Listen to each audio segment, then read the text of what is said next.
오늘 하나님 말씀은 요한일서 5장 13절 한 구절 말씀 보겠습니다. 요한일서 5장 13절 말씀입니다. 요한일서 5장 13절 말씀을 제가 봉독하겠습니다. 내가 하나님의 아들의 이름을 믿는 너희에게 이것을 쓰는 것은 너희로 하여금 너희에게 영생이 있음을 알게 하려 함이라. 아멘. 오늘 요한일서 말씀을 이제 마무리하면서 오늘은 여러분과 구원의 확신이라는 그 주제에 대해서 좀 나누고자 합니다. 이 구원의 확신이라는 주제가 바로 이 사도 요한이 이 요한일서를 쓴 가장 포괄적인 목적이고 또 이유였습니다. 오늘 본문이 시작되는 이제 13절에서 사도 요한은 이 요한일서 편지를 마무리하면서 자신이 편지를 쓴 중요한 이유를 이렇게 밝힙니다. 다시 한번 13절 말씀을 읽으면 내가 하나님의 아들의 이름을 믿는 너희에게 이것을 쓰는 것은 너희로 하여금 너희에게 영생이 있음을 알게 하려 함이라. 내가 하나님의 아들의 이름을 믿는 너희에게 이것을 쓰는 이유가 뭐라고 말씀하고 있죠? 너희로 하여금 너희에게 영생이 있음을 알게 하려 함이라. 자, 내가 너희에게 구원을 주기 위함이 아니라 너희가 이미 소유한 영생이 즉 구원이 있음을 너희에게 알게 하기 위함이다. 너희에게 영원한 생명이 있다는 것을 다시 한번 확신시켜주기 위함이다. 이렇게 말씀합니다. 구원의 확신입니다. 사실 요한일서 여러 군데에서도 사도 요한은 자기가 이제 글을 쓴 목적을 이렇게 여러 번 밝히기도 했는데요. 1장 4절에는 사도 요한은 이렇게 기록합니다. 우리가 이것을 씀은 우리의 기쁨이 충만하게 하려 함이라. 또 2장 1절에도 글을 쓴 목적을 이렇게 밝히고 있습니다. 나의 자녀들아, 내가 이것을 너희에게 씀은 너희로 죄를 범하지 않게 하려 함이라. 자, 하지만 이런 목적들을 모두 아우르는 그 요한일서의 전체적인 주제가 바로 오늘 본문 13절 구원의 확신입니다. 자, 그래서 우리의 기쁨이 충만하게 되는 것도 구원의 확신으로 말미암는 것이고, 또 우리가 죄를 범하지 않는 것도 구원의 확신, 또 구원의 즐거움을 충만하게 누리기 위함입니다. 우리가 이 구원의 확신이라는 주제가 왜 요한일서의 전체적인 주제인지 알 수 있냐면, 이 당시 이제 서신의 전형적인 형식은 마지막에 그 편지의 목적을 밝히는 것이 일반적이었습니다. 또한 사도 요한이 비슷한 시기에 쓴 그 요한복음에서도 사도 요한은 요한복음의 맨 뒷부분에 그 요한복음을 쓴 목적을 분명히 밝혔습니다. 요한복음 20장 31절에 보시면 사도 요한은 오직 이것을 기록함은 너희로 예수께서 하나님의 아들 그리스도이심을 믿게 하려 함이요 또 너희로 믿고 그 이름을 힘입어 생명을 얻게 하려 함이니라. 요한복음을 쓴 목적도 요한복음 맨 마지막 부분에 사도 요한은 그 분명한 목적을 밝혔습니다. 하나님의 아들 그리스도이심을 믿게 하려 함이고 너희로 믿고 그 이름을 힘입어 생명을 얻게 하려 함이니라. 또 오늘 본문 13절부터 요한일서의 마지막 21절까지 그 마지막 내용을 보시면 이 편지의 마무리를 사도 요한은 구원의 확신, 또 그 확신에 따른 그 열매와 축복에 대해서 계속 강조하고 있습니다. 자, 13절에서 21절까지 사도 요한이 계속 반복하는 그런 단어가 있습니다. 어떤 단어냐면 바로 알다라는 단어입니다. 알다라는 단어. 자, 13절에 보시면 너희에게 영생이 있음을 알게 하려 함이라. 또 15절에 보시면 우리가 무엇이든지 구하는 바를 들으시는 줄 안즉 그것을 얻을 줄을 또한 아느니라. 또 15절에도 우리가 무엇이든지 구하는 바를 들으시는 줄을 안즉 또 18절에서도 하나님께로부터 난 자는 다 범죄하지 아니하는 줄을 우리가 아노라. 또 19절에도 또 아는 것은 우리가 하나님께 속한다는 것을 안다. 또 20절에도 또 아는 것은 예수 그리스도가 하나님이심을 아는 것이다. 계속해서 우리가 아노라, 우리가 안즉, 또한 아느니라 이렇게 계속 반복하고 있습니다. 사도 요한이 말하고자 하는 바는 분명합니다. 성도들이 확신하는 것들에 대해서 계속 강조하고 있습니다. 우리가 믿는 자로서 확신할 수 있는 것들, 이런 것들에 대해서 계속 강조하고 있습니다. 사도 요한이 특별히 이 당시 성도들에게 이런 내용을 강조한 이유는 우리가 요한일서의 내용과 또 배경을 기억하신다면 여러분 아시겠지만 여러 진리를 미혹하는 자들이 교회 안에 있었기 때문입니다. 예수님에 대한 그 진리를 왜곡하고 부정하는 자들이 교회 안에 있었습니다. 그래서 2장에서 요한은 그런 자들을 적그리스도라고 이렇게 표현하고 있습니다. 거짓말하는 자가 누구냐? 예수께서 그리스도이심을 부인하는 자가 아니냐? 아버지와 아들을 부인하는 그가 적그리스도다 이렇게 말씀합니다. 그래서 2장 19절에는 그들이 우리에게 나간 것은 우리에게 속하지 아니함을 나타내려 함이니라.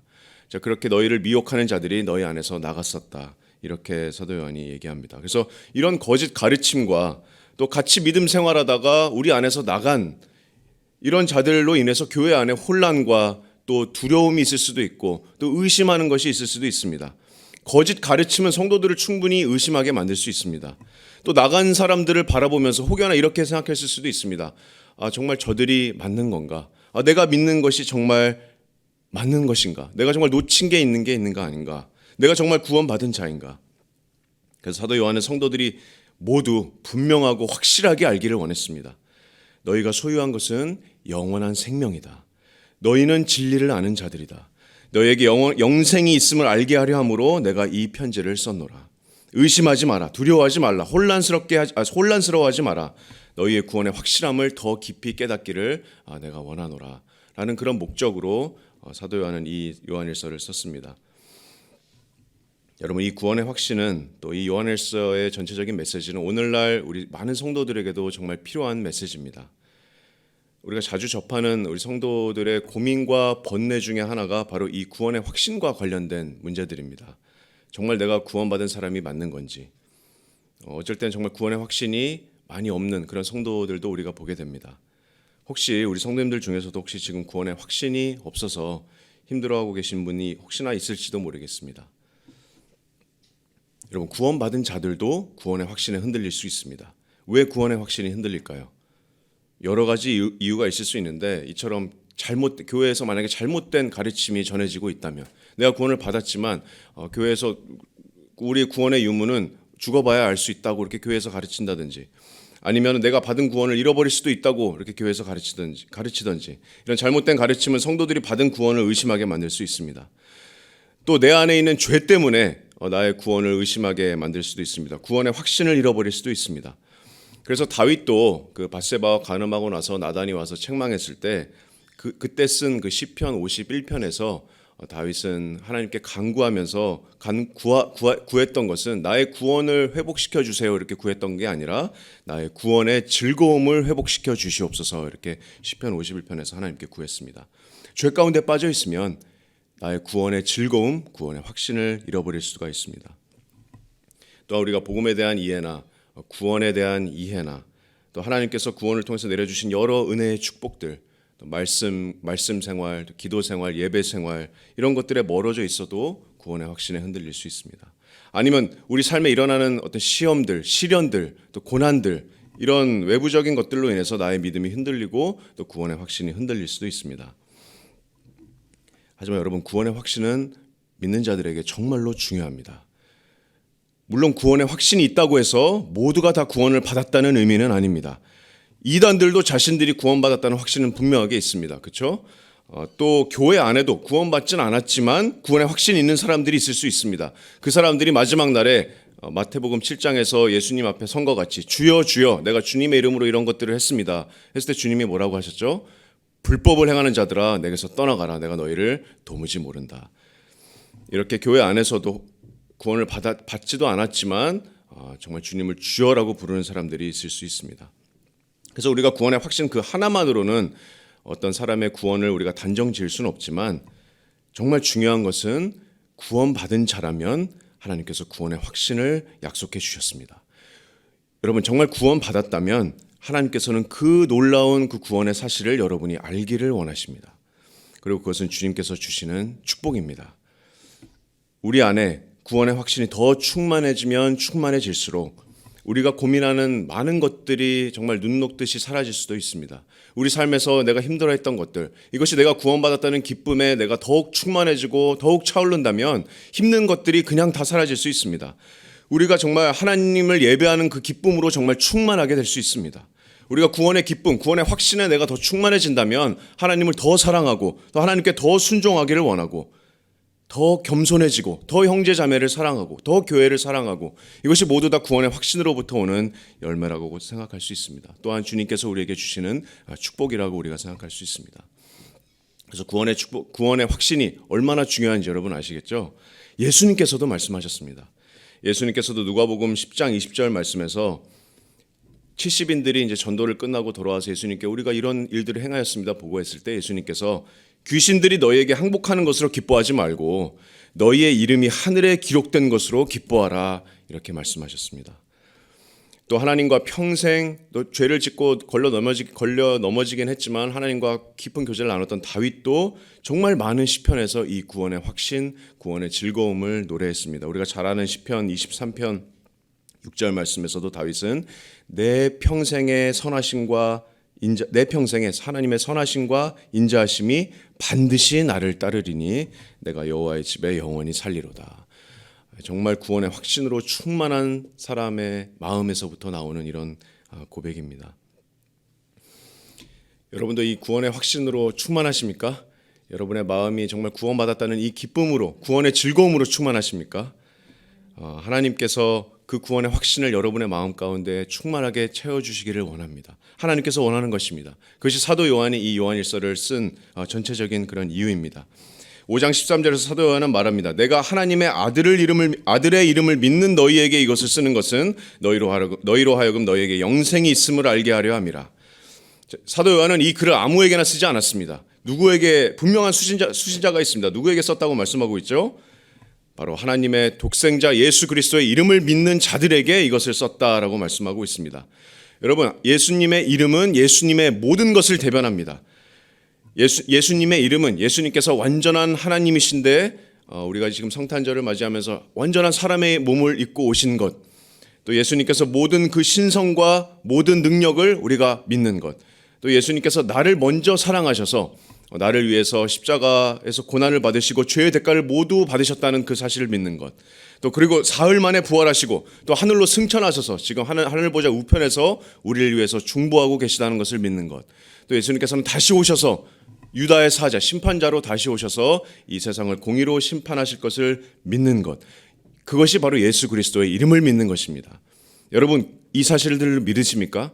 여러분의 마음으로 예수님을 주님으로 영접하셨습니까? 그렇다면 하나님 말씀의 근거에서 여러분에게 말씀드리는 것은 여러분에게는 영생이 있습니다. 여러분에게는 구원이 있습니다. 구원의 놀라운 축복들이 여러분 안에서 넘쳐 흐르고 있습니다. 그래서 우리는 세상에서 가장 축복받은 자들입니다. 우리가 뭐 돈이 많아서가 아니라, 명예가 높아서가 아니라, 뭐 좋은 집이나 이런 데서 살아서 우리가 축복받은 사람들이 아니라, 우리가 세상과 구별되어 축복받은 이유는 우리는 영원한 생명을 소유한 자들이기 때문입니다. 영원한 생명을 소유했다는 것은, 영생을 소유했다는 것은 놀라운 구원의 모든 축복들을 우리가 소유한 것입니다. 영생의 모든 축복들을 우리가 소유한 것입니다. 성경은 정말 수많은 구원의 축복들에 대해서 여러 가지 표현으로 말씀하고 있습니다.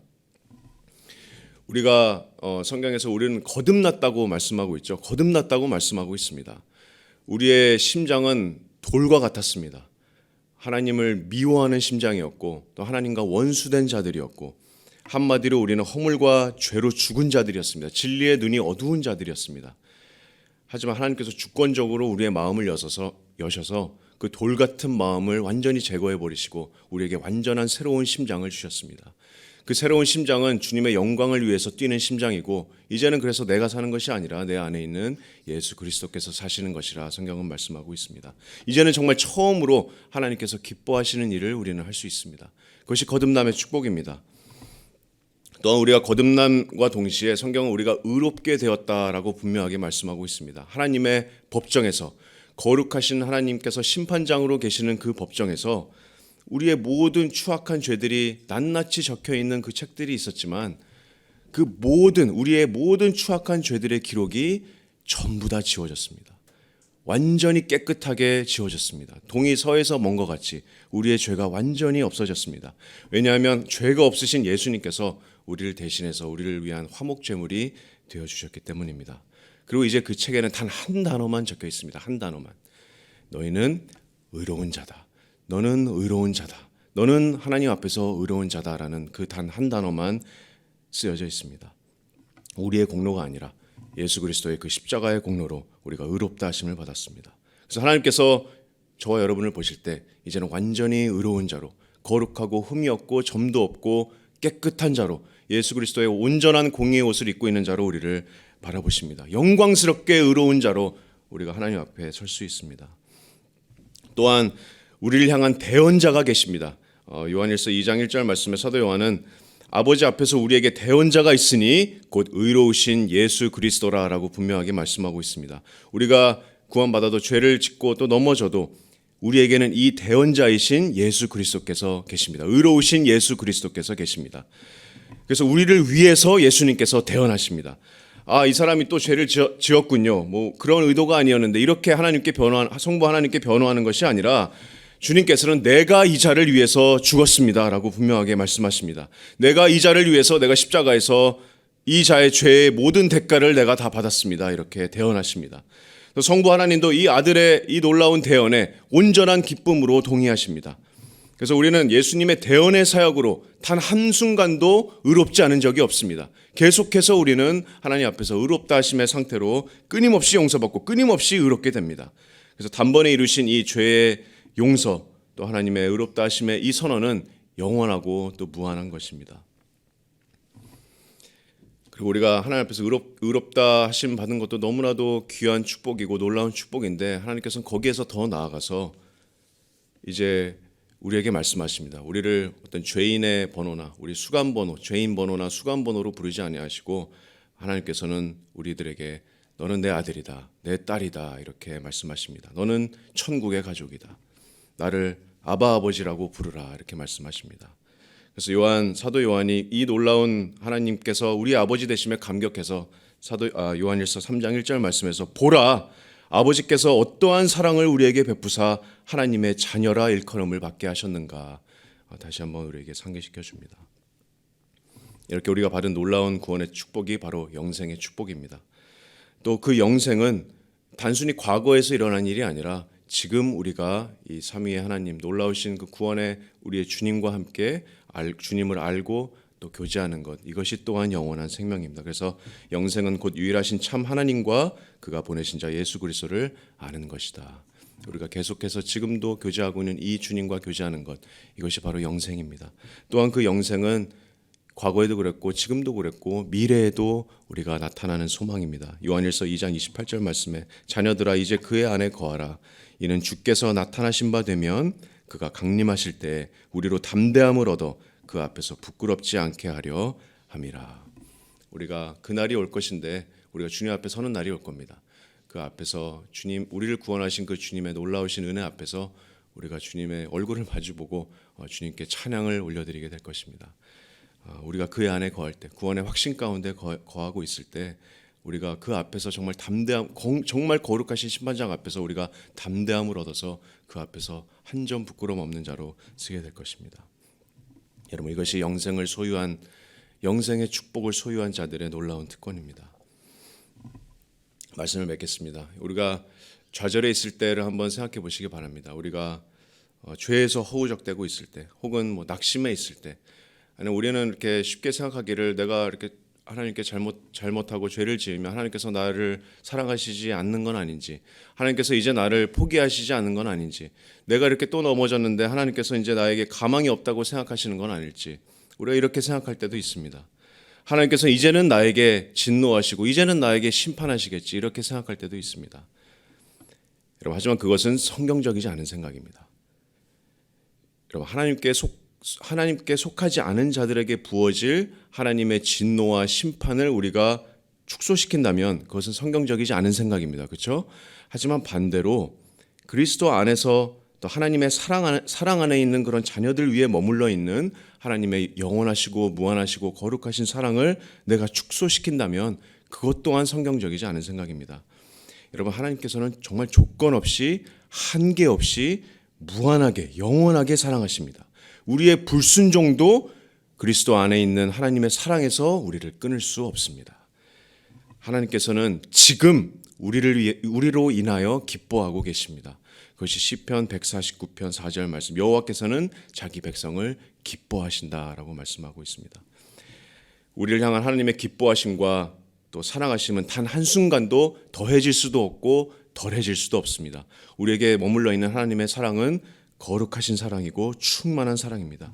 그래서 구원받은 저와 여러분은 이 놀라운 하나님의 영생과 또 영생의 축복을 소유한 자들입니다.